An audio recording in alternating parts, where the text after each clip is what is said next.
Amém. A paz do Senhor. Vamos meditar nesta noite no livro de Gênesis, capítulo 9, a partir do versículo 1. Como está sendo projetado, Gênesis 9, a partir do versículo 1. Nós vamos estudar um pouco sobre aliança de Deus com os homens. Diz assim, versículo 1. Deus abençoou Noé e seus filhos, dizendo-lhes: sejam férteis, multipliquem-se e encham a terra. Todos os animais da terra tremerão de medo diante de vocês. Os animais selvagens, as aves dos céus, as criaturas que se movem rente ao chão e os peixes do mar. Eles estão entregues em suas mãos. Tudo que vive e se move servirá de alimento para vocês, assim como lhes dei os vegetais, agora lhes dou todas as coisas. Mas não comam carne com sangue, que é vida. E todo aquele que derramar sangue, tanto homem como animal, pedirei contas a cada um. Pedirei contas da vida do seu próximo. Quem derramar sangue do homem, pelo homem seu sangue será derramado, porque a imagem de Deus foi o homem criado. Versículo 7. Mas vocês sejam férteis e multipliquem-se, espalhem-se pela terra e proliferem nela. Então disse Deus a Noé e a seus filhos que estavam com ele: vou estabelecer a minha aliança com vocês e com os seus futuros descendentes, e com todo ser vivo que está com vocês, as aves, os rebanhos domésticos, os animais selvagens, todos os que saíram da arca com vocês, todos os seres vivos da terra. Estabeleço uma aliança com vocês. Nunca mais será ceifada nenhuma forma de vida pelas águas de um dilúvio. Nunca mais haverá dilúvio para destruir a terra. E Deus prosseguiu: este é o sinal da aliança que estou fazendo entre mim e vocês, e com todos os seres vivos que estão com vocês, para todas as gerações futuras. O meu arco que coloquei nas nuvens será o sinal da minha aliança com a terra. 14.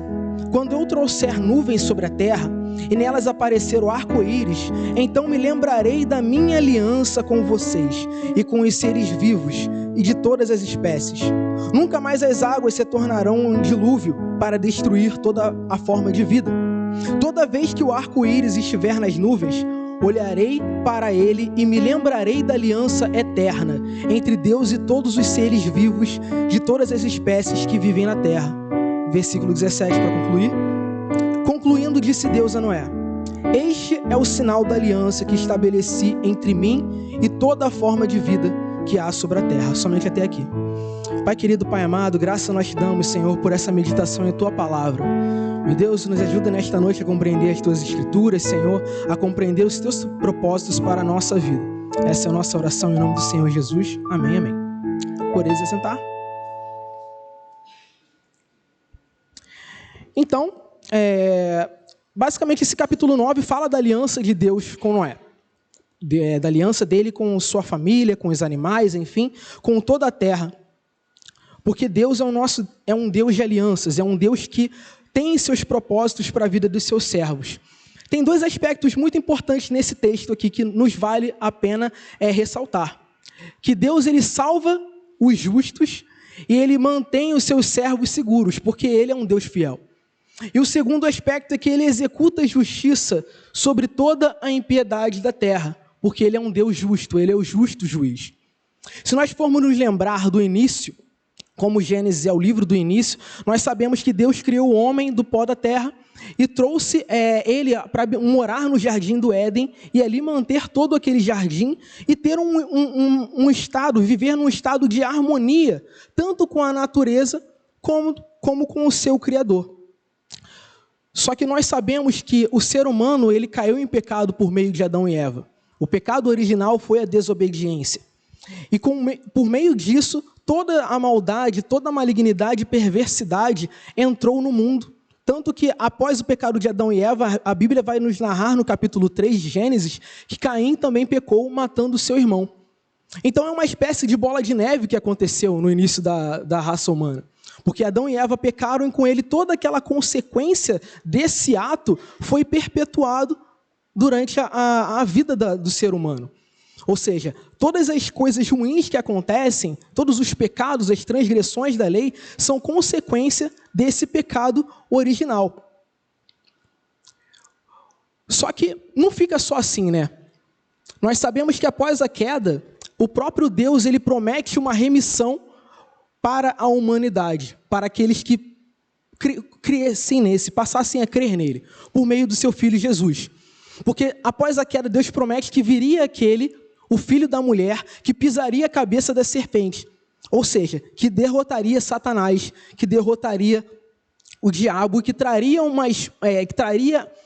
uma nova aliança entre Deus e os homens. O prólogo desse momento de aliança, né, desse capítulo que trata sobre a aliança entre Deus e Noé, ele começa no capítulo 6. O capítulo 6 ele vai falar sobre a corrupção da humanidade. Ela fala sobre o momento em que o ser humano estava vivendo, né, a humanidade estava vivendo um momento de corrupção. O capítulo 6 ele fala que havia muita perversidade sobre a face da terra.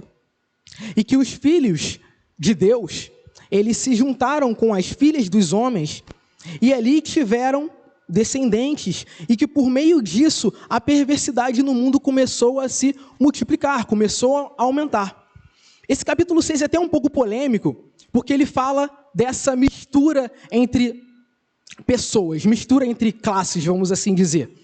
Onde ele fala que os filhos de Deus se misturam com os filhos dos homens. É um capítulo um tanto polêmico porque existem diversas interpretações no meio teológico sobre quem são esses filhos de Deus e quem são esses filhas dos homens. Eu não sei aqui quem já ouviu falar disso, mas a interpretação mais antiga que se tem é que esses filhos de Deus eram anjos que vieram à terra, interpreta-se assim, que vieram à terra e tiveram relações com as filhas dos homens. E assim geraram Néfilim, geraram grandes homens na terra que tinham grande poder, grande estatura. Uma segunda interpretação seria que esses filhos dos homens eram os filhos de Sete, que como nos é narrado na palavra, era uma geração, né, que a partir de Sete, que era filho de Adão, começou a se invocar ali o nome do Senhor. Então, uma segunda interpretação é que os filhos de Sete, que seriam esses filhos de Deus, e que as filhas dos homens eram, na verdade, descendentes de Caim. A terceira interpretação seria que essas pessoas, esses filhos de Deus, seriam pessoas que tinham autoridade entre os homens. Então, dessas três interpretações, nós vamos analisar um pouco sobre cada uma delas e ver o que nós podemos utilizar, o que podemos adicionar isso às nossas meditações. A primeira interpretação foi que, provavelmente, esses filhos dos homens, que é narrado no capítulo 6, eles eram anjos. Só que nós sabemos que os anjos estão a todo momento a serviço de Deus. Os anjos são seres espirituais, que embora haja passagens na Bíblia que revelam que os anjos enviados de Deus vieram à terra para trazer alguma mensagem do Altíssimo para seus servos e servas, eles não tinham uma comunhão física a ponto de gerarem filhos e filhas. No capítulo 12 do livro de Marcos, existe uma passagem onde os saduceus eles chegaram para perto de Jesus e perguntaram: mestre, existe uma determinada situação onde um homem e uma mulher são casados, só que eles não têm filhos, esse homem acaba morrendo. Pela lei judaica, o que deveria acontecer? O próximo irmão deveria se casar com essa mulher para levantar descendência a esse homem. Era uma tradição judaica. Sendo que esse segundo irmão se casou com a mulher e também não levantou descendência para o seu irmão anterior e acabou morrendo. E isso se repetiu 7 vezes. 7 vezes, 7 irmãos se casaram com aquela mulher e morreram, e no final essa mulher também morreu. E os saduceus chegam diante de Jesus e perguntam: mestre, no dia da ressurreição, a quem essa mulher será esposa? De quem essa mulher será esposa? E Jesus ele vai falar: vocês não sabem de nada, vocês não entendem as Escrituras. Porque vocês não sabem que na ressurreição todos serão como os anjos, que não se casam e não se dão em casamento? Então, baseado nisso e baseado nas experiências que são relatadas na Bíblia, essa interpretação que os filhos de Deus, que tiveram comunhão com as filhas dos homens, seriam anjos, então ela cai por terra. porque antes estão a serviço de Deus e não têm relações sexuais, né, casamento, física, com o ser humano. A segunda interpretação seria que esses filhos dos homens faziam parte da descendência de Sete. Porque a partir de Sete é que a palavra vai narrar no capítulo 5, no versículo 26. Nessa época começou-se a invocar o nome do Senhor. Então há uma interpretação nisso que diz que esses filhos de Deus faziam parte da geração de Sete, uma geração piedosa que invocava o nome do Senhor, que teve uma comunhão com a descendência de Caim. Mas essa é uma interpretação também um tanto equivocada, porque se os descendentes de Sete tivessem tido comunhão com os descendentes de Caim, naturalmente os descendentes de Caim também deveriam ter comunhão, né, uma relação com os descendentes de Sete.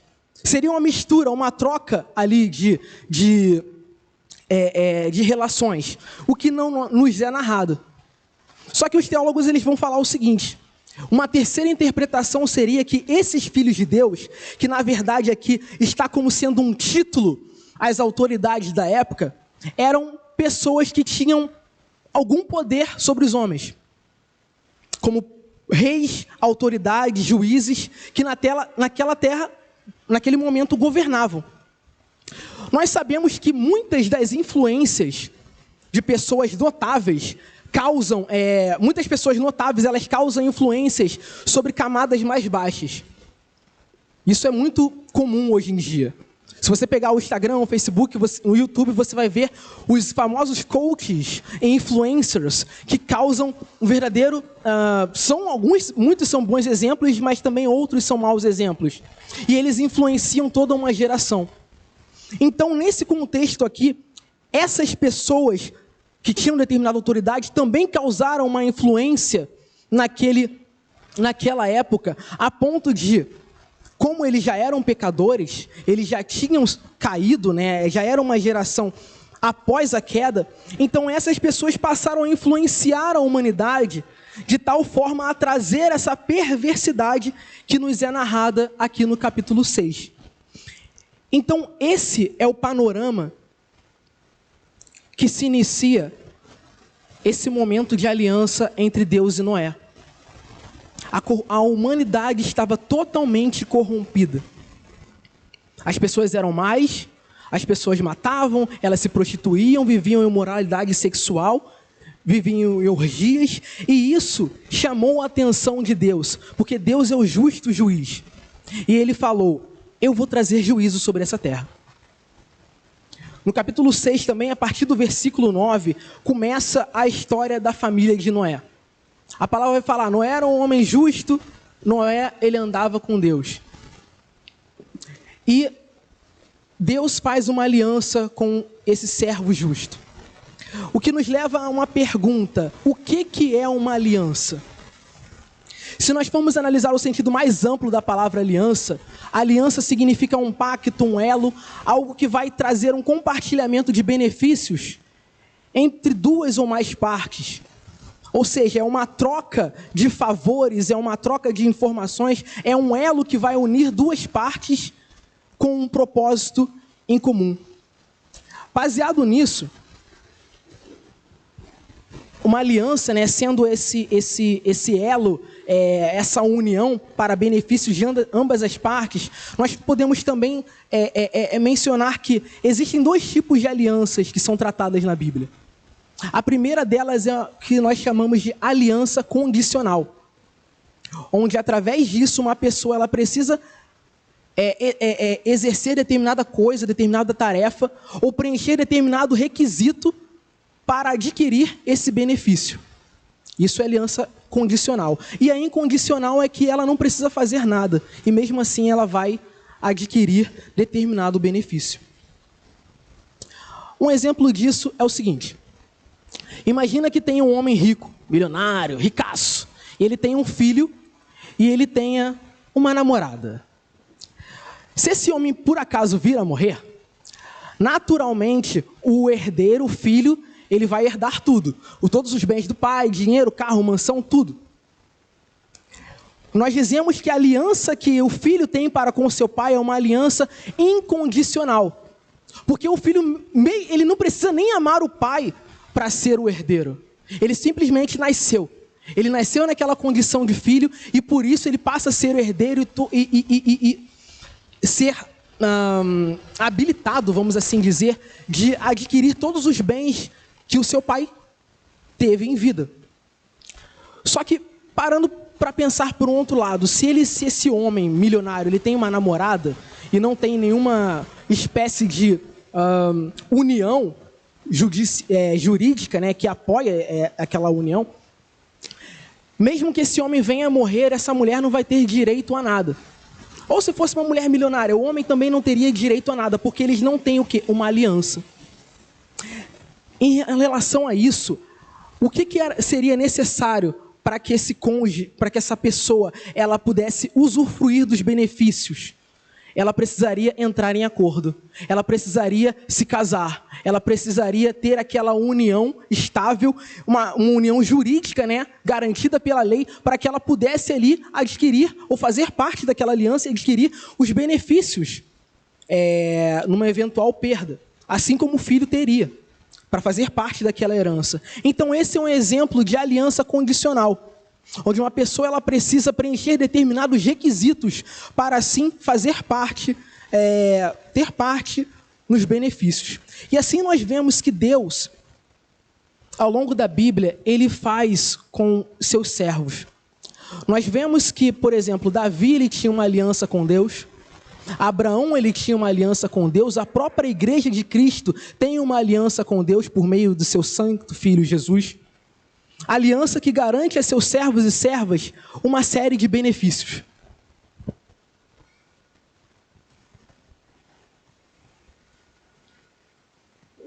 Então, nesse contexto, nós vemos que as alianças elas garantem sempre para o homem uma série de benefícios que Deus lhes dá. E que esses benefícios podem vir através de uma obediência, ou seja, condicionalmente ou incondicionalmente. A primeira aliança que nos é narrada na Bíblia é a aliança entre Deus e Adão. Porque Deus ele faz o homem do pó da terra e coloca esse homem para cuidar do jardim do Éden. E a única coisa que Adão tinha que fazer era cuidar do jardim e obedecer o mandamento do Senhor. O que Deus falou para Adão? Você pode comer de todos os frutos desse jardim, mas você precisa obedecer uma única regra, que é não coma do fruto da árvore do conhecimento do bem e do mal. Esse era o requisito que Adão e Eva também precisavam preencher, vamos assim dizer, para que eles vivessem bem. Vivessem naquele estado de plenitude inicial. Vivessem de uma forma imaculada. Sendo que o que eles fizeram? Eles traíram essa aliança. Gênesis 2, 16, 17. Coma livremente de qualquer árvore do jardim, mas não coma da árvore do conhecimento do bem e do mal, porque no dia em que dela comer, certamente você morrerá. Nós sabemos que a morte de Adão e Eva não foi algo imediato, mas houve uma ruptura dessa aliança, a ponto de haver essa separação entre a criatura e o Criador, e a separação que toda a humanidade foi jogada. A separação de ser jogada num reino de trevas.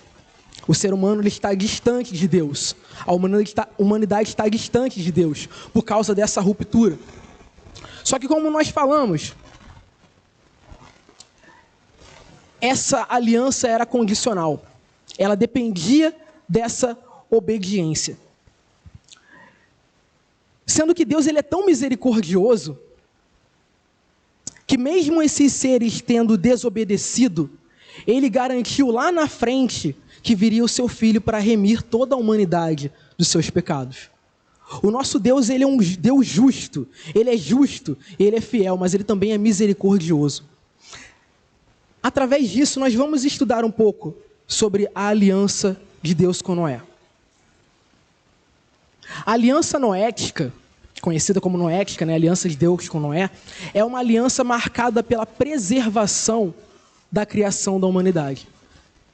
Porque, se vocês forem lembrar, a humanidade estava corrompida e Deus quis enviar um dilúvio para destruir toda a raça humana, com exceção de Noé, sua família e alguns animais. Então há uma preservação por parte de Deus da humanidade. Há uma preservação da melhor parte da criação, vamos dizer assim, que é a humanidade. O ser humano foi o único ser da criação de Deus que ele próprio soprou o fôlego de vida. Em toda a criação nós vamos ver, ele criou animais, criou leões, criou de tudo. Criou as aves, a relva do chão, as árvores. Mas em especial no ser humano, ele colocou o fôlego de vida. Ele deu um tratamento especial. E mesmo com esse dilúvio, com esse juízo decretado sobre a terra, Deus não quis destruir completamente a humanidade. Porque ele tinha achado em Noé um homem justo. Uma pessoa ali que ele julgou valer salvar. Então a aliança noética é uma aliança de preservação da humanidade. E além disso, é uma aliança incondicional. Se você me acompanhar, vamos voltar um pouco um capítulo, no capítulo 8, a partir do versículo 20.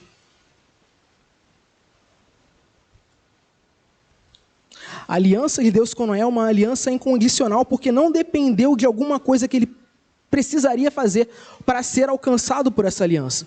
E nós vamos ver o porquê disso. No capítulo 8, versículo 20. Após Noé sair da arca, com a sua mulher, com os animais. 20. Depois Noé construiu um altar dedicado ao Senhor. E tomando alguns animais e aves puros, ofereceu-os como holocausto, queimando-os sobre o altar. Versículo 21. O Senhor sentiu o aroma agradável e disse a si mesmo: nunca mais amaldiçoarei a terra por causa do homem, pois o seu coração é inteiramente inclinado para o mal desde a infância. E nunca mais destruirei todos os seres vivos como fiz desta vez. Enquanto durar a terra, plantio e colheita, frio e calor, verão e inverno, dia e noite, jamais cessarão. Ou seja, ele está falando aqui, não está dependendo do que ele pode fazer. Eu mesmo vou garantir que a criação, a minha criação seja perpetuada. Eu não mais destruirei a terra, a humanidade, os animais com água. E eu mesmo vou garantir isso enquanto ainda durar a terra. Então aqui é incondicional, porque não depende do que eu ou você, ou que Noé poderia ter feito na época. Noé recebeu a graça da libertação, a graça de ser salvo por meio da arca. Mas a aliança que Deus estava aqui instituída era incondicional, porque não dependia de algo que ele poderia fazer. E como nós vemos essa preservação da criação? No capítulo 9, no versículo 1, diz assim: Deus abençoou Noé e seus filhos, dizendo: sejam férteis, multipliquem-se e encham a terra. A semelhança da criação, onde ele criou os animais, a fauna e a flora, e ele disse: crescei e multiplicai. Aqui, todos eles provavelmente já deviam ser adultos, já deviam estar na idade para se reproduzir. Então Deus os abençoou, os fez fecundos e os abençoou para que aquela família, a família de Noé, pudesse se multiplicar e assim povoar a terra. Então essa era uma forma que Deus fez de preservar a criação, repovoando a terra por meio de Noé e por meio da sua família. A segunda forma de preservação dessa criação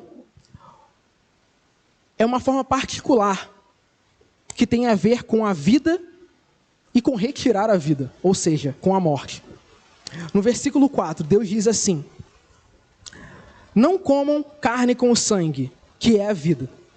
A todo aquele que derramar sangue, tanto homem como animal, pedirei contas, a cada um pedirei contas da vida do seu próximo. Versículo 6. Quem derramar sangue do homem, pelo homem, seu sangue será derramado, porque a imagem de Deus foi o homem criado. Até aqui. Quem é o dono da vida? Deus é o dono da vida, porque Ele criou todas as coisas. Ele soprou no ser humano o fôlego de vida. Então ele está aqui expressamente proibindo a todo mundo de matar o outro amiguinho, matar o ser humano. A semelhança do que aconteceu no pecado de Caim, que matou o seu irmão. E ali a palavra vai falar, né, que da terra o sangue de Abel estava clamando, ou seja, Deus estava falando que o sangue, por ter sido derramado, estava requerendo juízo. Pensa na seguinte situação: sempre quando nós vemos um caso na televisão, em qualquer lugar assim, de uma pessoa sendo assassinada, o que é despertado em nós? Um desejo de justiça humana, mais precisamente vingança. Quando nós vemos um caso, houve um estupro de um inocente, nós queremos na hora que aquela pessoa pague pelos seus pecados, mas pague pela pior forma possível. Ou seja, vá para a prisão e lá seja morto, seja dilacerado. Isso faz parte da nossa natureza humana, mas não deve fazer parte da natureza divina, da nossa natureza espiritual.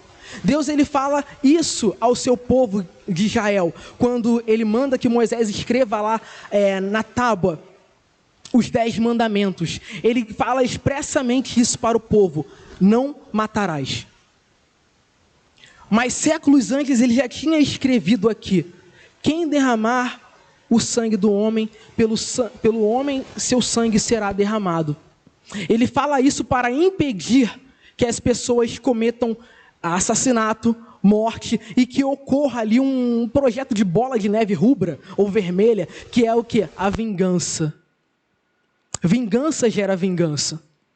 E isso tudo é que Deus está proibindo para quê? Para que haja a perpetuação da raça humana.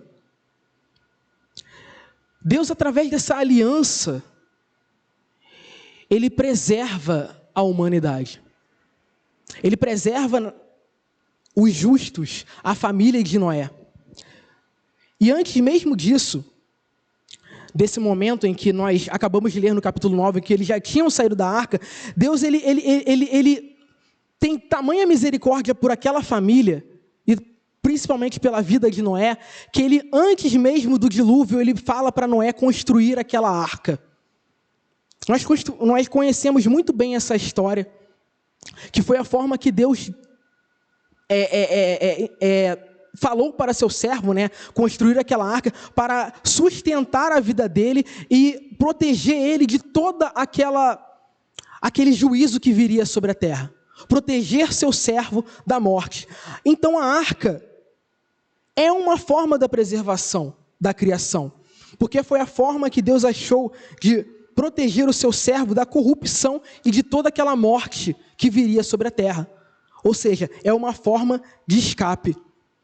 A gente nota que nessa história, alguns elementos são bem presentes, como por exemplo, o juízo de Deus, a morte e a devastação de toda a terra. Mas também é uma história que fala muito abertamente sobre a salvação de Deus sobre a vida dos justos, sobre a sustentação, porque o próprio Deus, ele fala: Noé, tem aqui as medidas da arca de como você deve construir. Deus ensina a forma como seu servo deveria proceder para viver, ele e sua família. E além disso, é uma forma de Deus demonstrar, foi uma forma de Deus demonstrar a sua misericórdia para com aqueles, para Noé e sua família. Essa aliança é uma aliança tão forte que nós podemos falar que ela tem uma abrangência universal. Por que universal? Porque não se restringe apenas àquele momento. Quando Deus fala aqui no versículo 21, que ele não mais destruiria todos os seres vivos como fez daquela vez, ele estava falando que aquilo dali, que essa aliança era uma coisa muito, muito, muito duradoura. A ponto de, por mais que hoje em dia nós vejamos cada catástrofe mais catastrófica, pior que a outra, não é? De vez em quando, assim, nos verões, ou, sei lá, época de final de ano, nós vemos aquelas tempestades terríveis. O céu todo preto, que parece que está tudo desabando, parece que o mundo vai acabar. Mas aí nós lemos aqui que Deus fala: eu não mais destruirei o mundo com águas. Essa é a nossa segurança como servos e servas do Senhor. O Senhor não mais destruirá a terra com água. Ele não mais trará juízo sobre a terra desta forma, embora nós saibamos que essa geração a qual nós vivemos, ela mereça. Porque a semelhança da geração de Noé, a nossa geração está corrupta. A humanidade é corrompida. A humanidade caminha cada vez mais distante de Deus. Ela caminha em desamor, caminha em violência, caminha em morte. Caminha distante de Deus. Mas Deus, ele tem essa promessa, que não mais destruirá o mundo por meio do dilúvio. Versículo 9 e versículo 10 do capítulo 9. A aliança de Deus, ele fala o seguinte: eu vou estabelecer a minha aliança com vocês e com os futuros descendentes, e com todo ser vivo que está com vocês, aves e rebanhos domésticos e animais selvagens, todos os que saíram da arca com vocês, todos os seres vivos da terra. Então nós vemos, é uma aliança que tem um impacto universal. Nós já vimos, é uma aliança incondicional, porque o próprio Deus, ele se propõe a fazer algo que, independente do que o ser humano faça ou deixe de fazer, ele não mais vai destruir a terra por meio do dilúvio. E ela é universal porque ela alcança todas as eras, alcança toda a humanidade. E o nosso Deus, ele é fiel. Agora, a ciência ela vai falar que, embora nós acreditemos que a terra não será mais destruída por dilúvio, essa é uma curiosidade, que nós temos aquela estrela de quinta grandeza, que é chamada de Sol, e que os cientistas acreditam que daqui a alguns milhões de anos, essa estrela, que é o Sol, ela vai se expandir de tal forma a tomar conta, né, a se expandir de tal forma a ocupar todo o sistema solar. Então, né, nós não estaremos aqui para ver esse tipo de coisa, mas o mundo não pode acabar mais em água, mas nada impede de acabar em fogo, em alguma outra coisa. Porque nós sabemos que a justiça de Deus virá neste mundo. Deus, no último dia, ele irá salvar aqueles que viveram de forma justa e irá punir todos aqueles que viveram de forma injusta e separado dele. Toda a humanidade, ao longo dos séculos, irá passar por esse santo tribunal de Deus. E nada passará impune. Nada passa impune aos olhos do Senhor. Inclusive nós, muitas vezes que somos injustiçados por este mundo, há uma promessa também em Apocalipse que fala que Deus enxugará dos olhos toda lágrima. Então os injustiçados do mundo, aqueles que sofrem violências terríveis e que sofreram ao longo dos séculos, eles terão os seus olhos enxugados no reino dos céus. Essa é uma promessa do nosso Deus, que Ele fará justiça, embora aos nossos olhos possa demorar. Creia nisso, nosso Deus é o justo juiz. Essa é a aliança que Deus fez com Noé, uma aliança para a preservação da sua criação. E o que essa aliança noética ela tem em comum com a nova aliança que nós vivemos? Quais são as lições ou as comparações que nós podemos fazer com o período em que Noé viveu, e o período que nós estamos vivendo? 3 itens nós podemos levantar. Na época passada e na presente, há impiedade no mundo. Há maldade no mundo. Há imoralidade, transgressão, a humanidade está distante de Deus. Assim como estava naquela época e assim como está hoje. E a humanidade ela caminha naturalmente para esse desamor. E a tudo que contrasta, tudo que se opõe à santidade de Deus. Você pode observar, você vai tentar falar do amor de Deus para uma pessoa e aí, naturalmente a pessoa ela vai te esnobar. Por quê? Ela está distante. Ela não tem o conhecimento, não tem o temor do Senhor. Eu imagino que na época de Noé, quando eles passou aquele tempo lá construindo a arca, era impossível ninguém não ver aquela coisa, tamanho, mais de 100 metros de comprimento tinha a arca. E Noé lá construindo com seus filhos, com a sua família, aí devia estar passando gente se perguntando o que está acontecendo aí. Imagino que Noé deveria ter falado, olha só, o juízo de Deus está vindo um dilúvio, e vocês precisam se arrepender. E as pessoas simplesmente esnobaram, porque nenhuma outra entrou na arca. Eles tiveram muito tempo para enxergar aquilo e tentar compreender que o juízo de Deus estava próximo. Assim como muitas pessoas hoje em dia também têm oportunidade, porque a igreja de Cristo está na terra, anunciando constantemente: o Senhor virá. O juízo de Deus está próximo. Nós somos aqueles que, como Paulo fala, somos embaixadores da graça de Deus. Somos aqueles que vão ali, estão pelo mundo falando: Jesus Cristo tem o poder de salvar as suas vidas. Mas quantos são aqueles que verdadeiramente escutam? Então, a semelhança do passado, há impiedade no mundo. Outra coisa, o que essa aliança com Noé revela? Que Deus, Ele sustenta, protege aqueles que são justos. Os Deus sustenta, protege aqueles que são os seus servos e servas. Nós vemos isso em inúmeras passagens da Bíblia, que Deus zela pela vida do seu povo. E já era um povo muito obstinado, assim como nós cristãos, nós somos obstinados. Nós servimos ao nosso Jesus, mas quantas vezes nós abrimos mão de fazer algo que é reto e justo aos olhos de Deus e caímos e cedemos às nossas próprias paixões. Se não é Deus intervindo em nossa situação com o seu Espírito Santo, nos convertendo nos nossos maus caminhos, nós vamos ser como os ímpios aí fora. Mas o nosso Deus é fiel e Ele é bom e Ele sustenta os seus servos. A arca é um ótimo exemplo disso. A arca foi um meio pelo qual Deus conduziu aquela família e o restante dos animais a um estado de preservação. Ele não deixou que Noé e sua família morresse. Assim como Ele não nos deixa morrer neste mundo, não nos deixa ser dragado pelo inimigo, porque o nosso Deus guarda as nossas vidas.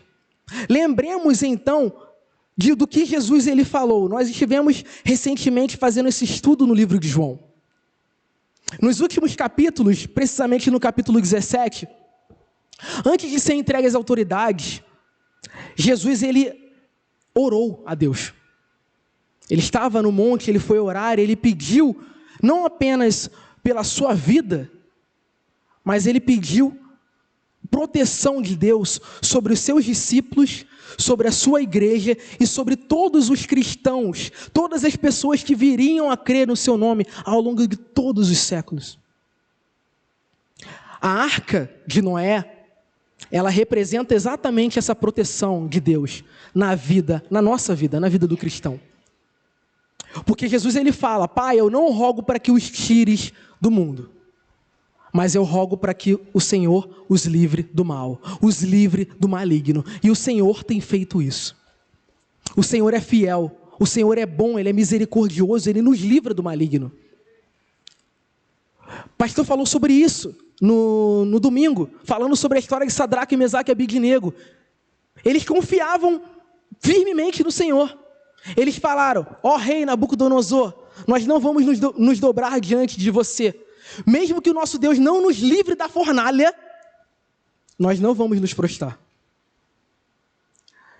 Mesmo que hoje em dia nós passemos por situações difíceis, por lutas, situações de enfermidade, situação até mesmo de morte física, nós sabemos, nós temos essa confiança firmemente no autor e consumador de nossa fé, que as nossas vidas estão seguras no Senhor Jesus. Ele nos guarda, Ele guarda as nossas almas e não deixa que o inimigo venha e drague as nossas vidas. Ele nos protege do mal. A semelhança da arca de Noé, Deus nos sustenta com as suas mãos. E sustenta a todos os seus filhos. Porque nós pertencemos a Deus. Nós somos seus filhos. Nós somos suas filhas. Nós somos seus servos e suas servas. O Senhor guarda as nossas vidas. E o terceiro item que nós podemos comparar entre a aliança de Noé e a nova aliança é que a palavra fala abertamente sobre o juízo divino sobre a perversidade. No livro dos profetas, Joel, Isaías, basicamente todos os profetas, eles vão falar sobre alguma parte sobre o juízo de Deus. Assim como o juízo veio para Israel, para Judá, assim como o juízo veio para a humanidade corrupta na época de Noé, o juízo de Deus virá sobre a humanidade. E nesse dia, o nosso Deus, ele fará exatamente essa separação entre aqueles que são justos e aqueles que são ímpios. Entre aqueles que escolheram viver em temor a Ele e aqueles que simplesmente viveram separados. Ou seja, seguindo o fardo da humanidade, o caminho da humanidade, que é a separação de Deus. Com isso, nós podemos acreditar, crer, saber que o nosso Deus, Ele é fiel. Ele cumpre com aquilo que Ele promete. Ele sustenta os seus servos de inúmeras formas. E que Ele é o justo juiz. E que por mais que a humanidade esteja totalmente deturpada, Ele continua sustentando com as suas mãos aqueles que são seus. E que nós podemos ter certeza disso. Que o nosso Deus, Ele virá para nos buscar. Ele virá para nos levar para a sua morada eterna. Jesus Cristo, Ele fala sobre isso nas Escrituras. Ele foi nos preparar um lugar que, diferente desta terra corrompida, será um lugar de paz, será um lugar de harmonia, será um lugar onde todas essas coisas aqui que nós vivemos nesta terra corrupta, tudo isso será passado. E nós habitaremos novamente em plenitude com o nosso Deus e Pai. Que essa mensagem possa ficar gravada em nossos corações. E que quando o nosso Senhor voltar, e que isso fique vivo a cada dia em nossa mente, Ele possa nos achar não distante dEle, mas assim como Noé, vivendo de forma justa. Jesus Cristo, Ele vai falar também no livro de Mateus sobre esse último dia. Mateus 24, Jesus fala sobre isso, que o dia do juízo será esse dia como nos dias de Noé, onde as pessoas elas viviam, seguiam um curso natural. Elas viviam, se casavam, davam-se em casamento, e de repente veio aquele dilúvio que acabou com tudo. E somente os únicos salvos foram Noé, alguns animais e a sua família. A misericórdia de Deus alcançou aquela vida, a vida daquela família. E o dia do juízo será exatamente como esse dia do dilúvio. Quem seremos nós nesse dia? É uma pergunta que fica para nós. Nós seremos achados por Deus como aqueles que mantêm a nova aliança que foi nos dada por Cristo Jesus? Ou seremos achados como uma humanidade totalmente distante dele? Fica essa meditação para cada um de nós. Que sejamos achados por Deus como Noé, justo, tementes ao Senhor e cumprindo com a sua boa vontade. Amém. Vamos orar. Santo Deus, amado Pai, graça nós te damos, Senhor, pela meditação em Tua palavra. Tua palavra, Senhor, que é lâmpada, Senhor, para os nossos pés e luz para o nosso caminho. A Tua palavra que nos direciona à verdade. A Tua palavra que nos alimenta. A Tua palavra que nos ensina a caminhar. Senhor, guarda em nossos corações. Meu Deus, que não sejamos, Senhor, Pai amado, achados por Ti desviados neste mundo. Mas, Senhor, que sejamos achados por Ti como servos e servas que honrem a Ti, que temam a Ti em todo o tempo, Pai. Guarda os nossos corações das influências malignas deste mundo, Senhor. Sabemos que os dias são maus, que o inimigo vem para tentar dragar as nossas vidas, vem para tentar roubar a nossa fé. Mas nós pedimos neste momento, Senhor, guarda as nossas vidas. Nos proteja deste mundo mau, Senhor. Acampa Teus anjos ao nosso redor, para que nós estejamos seguros, Senhor. Não importando as dificuldades que nós venhamos passar. Senhor, renova em nós a aliança, Senhor, e a esperança na vida eterna, Pai.